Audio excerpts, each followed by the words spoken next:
and in this segment we'll be talking about rinsing. There's several different choices when choosing a rinse, and it's important whenever rinsing to do it after brushing and flossing, and also to remember that rinsing does not replace flossing. Flossing manually gets between the teeth to remove plaque. Main thing that rinsing does is to help freshen breath, and there's different choices. Make sure whenever you buy a rinse to read on the back about the directions and how to use it, and if you need to dilute it with water, because there are some brands such as this one that are more concentrated that you want to dilute with water so that there's not so much burning when you do rinse. Then there's other medicated brands such as this one right here that are specifically designed for bleeding and inflammation of the gums. Like I said before, it doesn't replace flossing, but it does help remove the plaque between the teeth after brushing and flossing has been done.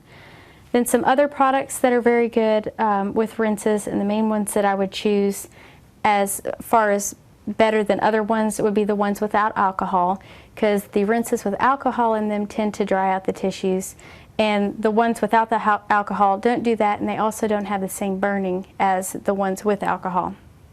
And then there's some rinses that are specifically designed for patients with dry mouth. There's some patients that have dry mouth due to radiation treatment or due to the medications that they're on that cause dry mouth. So these can help promote saliva production in the mouth and help keep the mouth more lubricated. And then this one's just another example of a mouth rinse without any alcohol in it. When rinsing, you want to make sure to rinse about once or twice a day after you brush and floss thoroughly. And in rinsing, what you do is you just use a small amount and you rinse for about 30 seconds. And then after the 30 seconds, make sure to spit it out into the sink. And then if you choose to, you can rinse your mouth out with water, or if the directions say otherwise, like on the medicated rinses, then don't rinse your mouth out with water afterwards, and don't eat or drink for 30 minutes afterwards.